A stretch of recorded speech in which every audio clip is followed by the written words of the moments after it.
Hej og velkommen til min Hækkel podcast afsnit 3. Jeg hedder Maria og har min Instagram Erbs Garnkreationer. Og i dag har jeg ikke lige sådan et tungt emne på afsnittet. I dag har jeg egentlig bare nogle afslutningsprojekter, igangværende projekter og drømme. Hvad jeg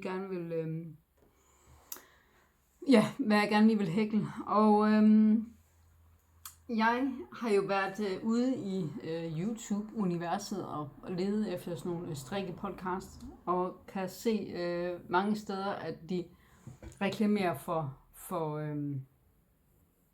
at det her vil de gerne hækle, og så smider de sådan en eller anden opskrift op. Og det kan jeg jo ikke rigtig på samme måde, fordi jeg laver det hele selv. Og så det bliver jo lidt svært, kan man sige. Men jeg kan også jeg kan gøre det så godt jeg kan, og så håber jeg bare stadigvæk, at I kan følge med. Altså vil følge min podcast, selvom det bliver lidt egne kreationer og sådan noget. Jeg fik jo en forespørgsel af min svigerinde, om jeg gerne vil hækle sådan nogle luffer til hendes barn, og det vil jeg selvfølgelig gerne. Så hun gav mig noget garn i hånden og sagde, værsgo, så kan du ellers bare gå i gang. Jeg prøvede egentlig at finde en opskrift på nettet, fordi jeg tænkte, jeg gad egentlig ikke lige at tænke mig ud af det. Men jeg synes ikke lige, at jeg kunne finde noget, jeg var glad for. Så det her, det er til en 2-årig. Har egentlig prøvet det på ham, så den passer ham faktisk. Og det er hæklet i sådan noget Sadness fritidsgarn. Jeg tror egentlig, det er sådan en halvgammel banderole, kunne jeg forestille mig. Og det er 50 gram på 70 meter. Så det er egentlig meget tykt garn. Jeg startede egentlig ribben med en nål på 5 mm, og selve kroppen er hæklet på 5,5 mm. Og det er egentlig bare at hækle 22 rækker ribkant i bagerste maskeled. Altså du laver egentlig bare en fast maskerække, og så næste række, så hækler du egentlig i den bagerste maskeled. Så du ligesom får det her udtryk, og den er god til at give sig, kan man sige. Og jeg fik den samlet i noget samling her, og har fået hæklet fastmasker rundt, og det er jo egentlig det samme mønster, jeg har brugt i min Erbs sweater. Den her trøje, og den her trøje, jeg har på nu, det er en, jeg selv har lavet og selv har designet, så jeg kan igen ikke lige få smækket en opskrift op på skærmen. Men det er egentlig bare, du ved så, når jeg har hæklet en F5-maske, og så er det egentlig bare F5-masker og skiftevis med foran reliefmaske. Og ja, 2 rækker op og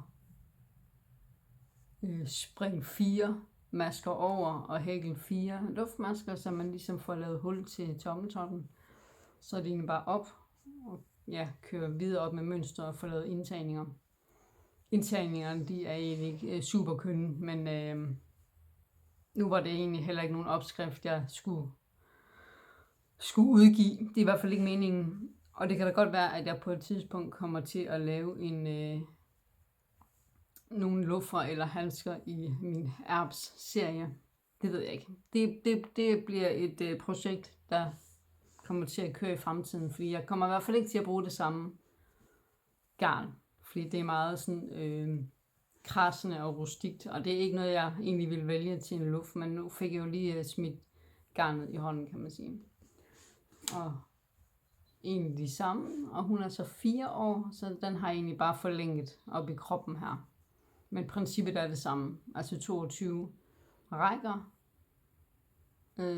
og så bare derudad. Og det tager, det har taget mig maks 3 timer at lave de her 2 luffer. Så det er egentlig bare lige til, en omgang podcast, om det så er i ørene, eller om det er en strikkepodcast, eller hvad det er. Så bum, så er man færdig. Og det er nok det eneste, jeg er blevet færdig med, fordi at jeg jo så varierer lidt mellem mine ting. Jeg er jo også gået i gang med en, det vi kalder for, eller jeg kalder for Erbs strømpe. Jeg har egentlig præsenteret lidt for den på min Instagram. Og det er egentlig det samme mønster. Det her, fordi det jo så er sådan noget småt, det er lidt tyndere garn, så det ligner egentlig bare perlestrik faktisk. Jeg skal da se, om jeg kan finde den. Det er noget fra Lana Grossa, noget Seta hedder det. Jeg ved ikke lige hvad Mylan Weight, et eller andet, jeg ved det ikke. Jeg ved ikke hvad det hedder. Og det er 100 gram, der løber 420. Og jeg var egentlig inde og Google og sådan en hvad hedder det, garnrulle kan sagtens klare til 2 strømper, var jeg inde og læse, også fordi det er så tyndt som det er. Så den er jeg i gang med, og så har jeg fået ordre på at lave den som opskrift, men det her det er jo en størrelse 36. Og jamen, hvad er det at sige? Altså, der er ikke så meget at sige her, andet end at jeg egentlig bare har hæklet, jeg mener det er 22 rækker op, og så laver jeg en lille skål, hvis man kan kalde det det. Så den ligesom går op og laver sådan en lille hæl her, og så er det egentlig en kile, altså man samler masker op her, og får lavet nogle indtagninger indimellem, og indtagningerne de ligger herude i kanten, så man ikke kan se indtagningerne. Her der kan man så godt nok lige se, at her kan man se, at den her streg her. Men jeg tænker, det går. Det er noget, jeg kommer til at træde på alligevel. Så. Og grunden til, at jeg ligesom laver omgangene med, hvad hedder det? Det hedder ikke fastmaske. Det hedder kædemaske med en luftmaske. Det er egentlig bare så de her herude, så det ikke skrider til højre. Fordi så får jeg sådan en meget, meget skæv strømpe, og det gider jeg helst ikke at have. Så det skulle helst gerne være symmetrisk. Så den er jeg i gang med. Og jeg kan da lige prøve at tage den på, hvis I vil have det. Eller det ved jeg ikke. Det er ikke et spørgsmål. Fordi nu gør jeg det. Så hvis I svarer nej, så får I det altså at se alligevel.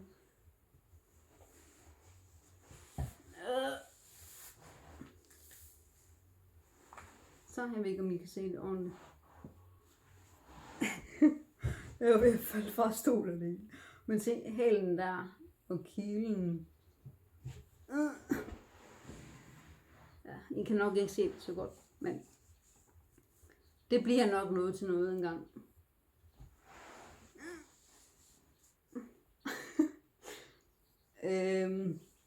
Så jamen, det ved jeg ikke. Jeg mangler ikke ret mange centimeter, for at jeg ligesom skal lave tåen. Og så skal jeg jo lave 2, fordi at mennesker har 2 fødder. Så det skulle man jo gerne. Hvor fanden er min strømper? Nå, det ved jeg ikke. Den kan jeg ikke lige finde. Så den har jeg på nålen. Meget fint projekt, egentlig, synes jeg. Og så kan vi gå over til noget andet. Den her cardigan, som jeg også har snakket lidt om.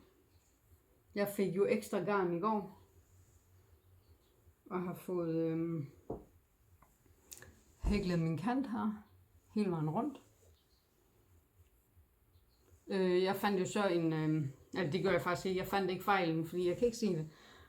Men herover det er en nål 4,5. Og det herover det er så en nål 4,0. Og ved du hvad, jeg gider simpelthen ikke lave det om. Det kan godt være, at man godt kan se, at den herover den skrumper lidt mere end den herover. Men det må jeg leve med. Jeg laver det simpelthen ikke om. Det er alt for stort et arbejde. Jeg har simpelthen knoklet med det her i mange måneder efterhånden. Men jeg kan da lige prøve den på.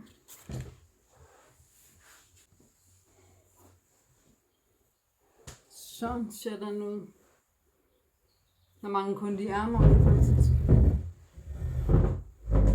Nej, det var det, jeg sagde. Mangler egentlig kun de ærmerne.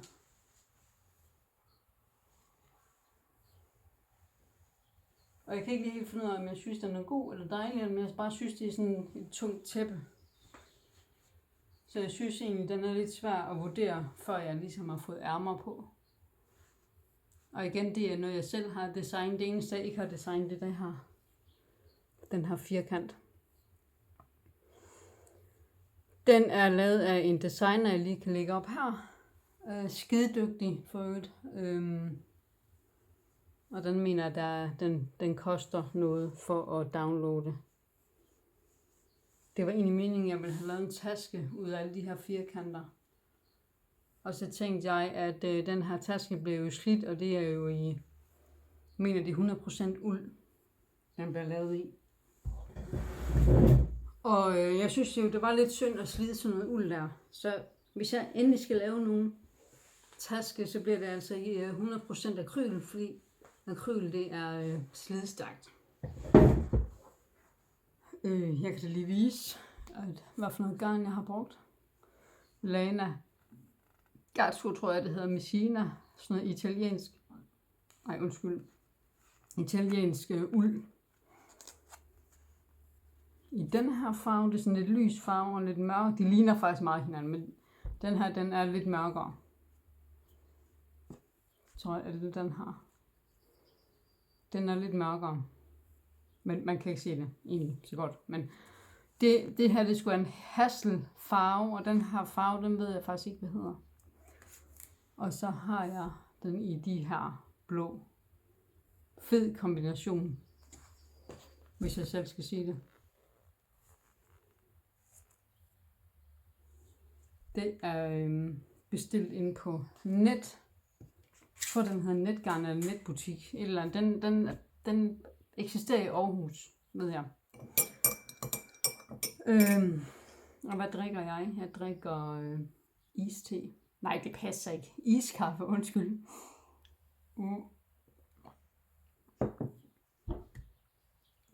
Og den er jeg godt i gang med at få lavet ærmer til. Det bliver sådan noget 44. Altså jeg hækler den egentlig nedefra og op. Og starter på 44 fastmasker. Det her, det er sådan noget, der hedder en kædeløs start. Det vil sige, at jeg laver ikke luftmasker først, og så fastmasker. Det er en kædeløs start, jeg laver. Så jeg undgår, at den ligesom buer. Og så skal jeg slutte på 68, eller er det 60 masker? Jeg kan ikke huske det. Det er i hvert fald der omkring. Det er jo bare sådan, så det skal passe i ærmegabet, ikke? Så jeg skal tage ud 12 gange. Så jeg tager ud, første gang er det i højre side, og anden udtagningsrunde, det er i venstre side, og sådan kører det ellers bare. Jeg kunne også godt have lavet 6 udtagningsrunder, og så ville det jo egentlig være udtagninger i begge sider på en række, men det giver bare sådan en lidt ujævn udtagninger. Det bliver ikke så pænt. Det bliver lidt mere glidende overgang, når jeg laver den i højre på den ene række, og venstre i den anden række. Det bliver så godt nok dobbelt så mange udtagninger. Men det må jeg leve med. Og igen, det her, det er jo mit eget design. Så ja, det er jo noget med at skulle regne det ud og sådan noget. Og den har jeg egentlig lavet lidt pause på, og det er en måneds tid nu, fordi jeg har manglet garn. Jeg kan ikke hækle, når jeg ikke har noget garn, kan man sige. Så derfor er jeg begyndt på den der erbssok og de her. Og det var egentlig mest på bestilling. Og hvad har jeg ellers gang i? Jamen, jeg skal jo egentlig lave den her junior erbs sweater. Så den opskrift er jeg også i gang med. Den skal bare så laves lidt mindre op i halsen. Den er jo på 60 masker, og jeg skal ned på en 52 masker. Og det er den her udgave, jeg kommer til at lave i lige nu, altså som jeg tester på. Det er jeg mener den hedder fra 9 til 11, eller fra 10 til 12, sådan noget den stil der. Og så laver jeg den fra 2 år og til 11-12 års alderen. Men igen, det er også noget, jeg er i gang med, men det har jeg lige lagt lidt på hylden, fordi jeg lige har 20 andre ting, jeg gerne vil have lavet. Og fordi at min apps-sweater så er i testhækling, så synes jeg godt, at jeg lige kan lægge den her lidt på hylden. Ja, om den så bliver opskrift i år, eller om det bliver en opskrift næste år, det ved jeg ikke lige endnu. Men ting tager sin tid. Og så især hvis jeg laver mine egne opskrifter, så kan jeg ikke bare gå ind og hente det og ligesom tage slavisk den her opskrift, som mange andre gør. Fordi jeg så laver det selv. Så alle de her processer, jeg har gang i, det er jo noget med at travle op og tænke kreativt. Så alting tager lige lidt længere tid, end jeg lige regner med. Og så strikker jeg også lidt, og nu må I endelig ikke gå ud, fordi at jeg kan simpelthen ikke finde ud af at strikke. Jeg ville egentlig have lavet sådan en Ellie sweater, eller Ellie vest hedder det, fra Molly Elin, og det kan jeg ikke finde ud af. Jeg har travlet op 3-4 gange, og du kan godt se det her gab her, ikke? Det går jo ikke. Altså, jeg kan jo ikke have sådan et stort gab. Så den skal jeg travlet op, og jeg har jo simpelthen så meget. Jeg tror, jeg har jo 3 af dem her. Og det er 100 gram til 290 meter. Og jeg har simpelthen besluttet mig for, at den her vest, jeg har gang i her, den travler jeg op. For jeg synes ikke, det bliver kønt, og jeg bliver ikke glad for det, det ved jeg bare. Så jeg har simpelthen besluttet mig for, at det her garn her, det bliver sådan en bundgrundfarve, og så kommer de andre farver ligesom ind, når jeg lige har lyst til det. Så det bliver også et næste projekt. Jeg er overhovedet ikke gået i gang med det. Det er egentlig bare lige en tanke. Og jeg ved ikke, om jeg skal hækle den ned fra op. Det er jo den her, den er jo ned fra op. Eller om jeg skal hækle den op fra ned. Og jeg ved heller ikke, hvilket mønster det bliver. Jeg vil helst gerne have, at det bliver sådan noget, hvor jeg så kan hækle den frem og tilbage, men også i runde, og så stadigvæk have den samme mønster. Ja, og det er jo ikke nødvendigt, hvis jeg bare kun skal hækle den frem og tilbage, og så ligesom sy den i siden. Men hvis I har nogle, nogle idéer til noget mønster, eller om jeg skal hækle den op fra ned, eller ned fra op, så må jeg lige sige til. Men det bliver sådan noget, den her bliver grundfarven. Og så når jeg lige får travlt det her op, jamen så bliver det, så kommer den ligesom med ind. Og så håber jeg, at det bliver fedt. Men det bliver også lige et projekt ude i fremtiden. Nu kan jeg mærke, at jeg ligesom holder mig til strømpen, og så min cardigan. Fordi at min strømpe, den kan jo altid hækle, når jeg er ude. Ja, enten ude som passager i en bil, eller hjemme ved mine forældre, eller hvor jeg nu end er henne. Så er det altså den her, jeg lige kører på. Og så når jeg er hjemme, jamen så hækler jeg på den her. Jeg kan godt mærke, at jeg mangler lidt sådan en struktur for, at nu vil jeg gerne have nogle ting færdige. Altså kan jeg jo bare fortsætte i en uendelighed med ikke at blive færdig med ting. Og jeg tror, at der er min akilleshæl, den ligger nok ved ærmerne. Fordi man skal have 2. Fordi at igen, mennesker har 2 arme, ligesom mennesker har 2 fødder. Så ja. Og så har jeg egentlig også et andet projekt, men det er helt ude i fremtiden, og jeg ved ikke, om den bliver til noget, fordi at Jeg kan lige lægge min jakke op her. Det var sådan en dejlig mørkeblå jakke. Jeg egentlig havde opskriften fra hende her. Den lægger jeg også lige op. Og kom ind i gang og fik hæklet forstyk og bagstyk og ærmer og hele lortet. Det kørte bare, og købte knapper og fik dem sat i. Og så skal mig og min søn til noget Odense nej, det hedder ikke Universitet, det hedder universitets et eller andet.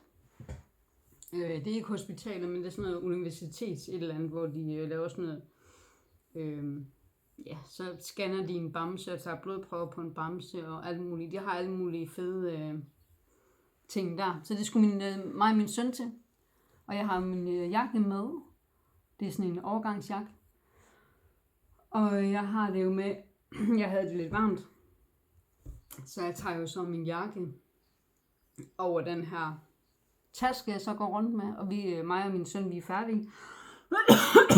Og så går ud i gå ud i bilen og går ind, og vi skal i IKEA, og vi vil jo gerne have min jakke på, og kan se, at jeg kan ikke finde min jakke. Og jeg har jo en bil, der hedder Toyota Aygo, så det er måske også begrænset, hvor meget den ligesom kan gemme sig der i den der lille bil der. Så fandt jeg ud af, at jeg simpelthen har tabt den, og jeg var inde i IKEA for at spørge, om de havde set en jakke. Det havde de ikke. Jeg var tilbage til universitetet, de havde heller ikke fået en jakke indleveret, så jeg har jo åbenbart tabt den fra universitetet og så ud til bilen. Ja, det er så en jakke, jeg ikke får igen, og jeg har brugt, jeg ved ikke hvor mange timer på den jakke og garn, og ja, det er fandme bare træls. Men jeg fik jo så købt en masse garn i Hobby. Også noget akryl faktisk, fordi akryl er jo dejligt slidstærkt, og så især med sådan en jakke. Så jeg fik jo hæklet en hækkelprøve. Den har jeg så taget op igen, den hækkelprøve. Men, og den passede egentlig perfekt med det, der stod i opskriften. Og så da jeg så skal til skal måle den, så måler den det ikke som det, der står i opskriften, selvom hækkelfastheden faktisk er som den skal være. Så jeg skrev med forfatteren her, hun skrev, at så længe jeg bare går ind og at, centimeterne bare skal passe. Så lad os sige, at jeg måske forøger den med 5 masker, jamen, så skal jeg bare forøge den. Altså lad os sige, at der står, at jeg skal hækle 50 fastmasker. Så hækler jeg måske 55, og så i det andet stykke, hvor jeg måske skal hækle 45 masker, jamen, så skal jeg jo så hækle 50 masker, for jeg skal jo forøge med 5, som jeg gjorde i starten. Og det er jeg simpelthen bare gået død i. Jeg tror, jeg har haft det her projekt i 2 år nu, og jeg er ikke rigtig kommet videre end til den her bund her. Og jeg kan simpelthen ikke overskue det. Og skulle lave den jakke igen. Og det værste, det er jo, at færdigproduktet er jo fantastisk. Men jeg kan godt mærke, hvis jeg skal hækle den igen, det bliver noget møg. Ikke fordi den er specielt svær. Jeg tror bare, jeg er der, hvor jeg ikke rigtig gider. Så enten så skal jeg bare tage mig sammen og få hæklet den jakke. Og ellers så må det jo gå til noget andet. Og hvad det lige er, det ved jeg faktisk ikke endnu. Det kan jo være, at jeg laver min egen jakke i mit eget design og mit eget mål og sådan noget. Det kunne jeg godt finde på. Det gør jeg jo med så meget andet. Jeg laver mit eget. Men det er et projekt, som jeg tænker i hvert fald hverken bliver startet eller bliver sluttet i 2026, fordi jeg har meget andet, jeg gerne vil have lavet. Så ja, men ved du hvad, jeg har ikke rigtig så meget at sige andet end, at jeg egentlig bare fortsætter med min cardigan og med min sok og alt det her, og jeg tænker ikke, at jeg er tilbage, før at i hvert fald nogle af de ting, jeg har på nålen nu, er færdige. Fordi jeg vil gerne kunne vise et eller andet. Nu har jeg jo egentlig kun kunne vise de her par luffer her. Det er jo ikke ret meget. Men i det mindste har jeg kunne vise alt muligt andet. Så næste gang I ser et afsnit her, så vil det forhåbentlig være noget, der er færdigt. Og ellers så laver jeg jo de her tips og tricks. Jeg er ikke lige begyndt at lave playlisten endnu, fordi jeg ved ikke lige helt. Det bliver nok noget med, at jeg skal lave,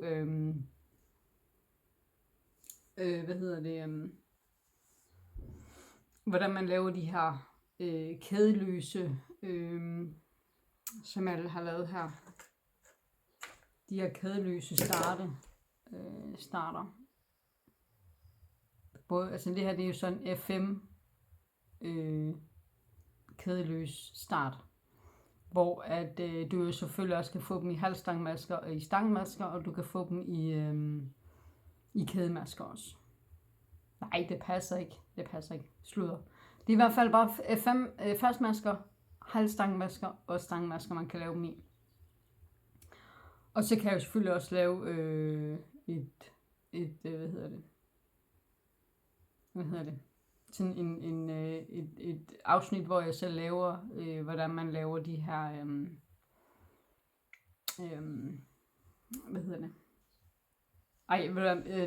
jeg kan simpelthen ikke huske, hvad det hedder.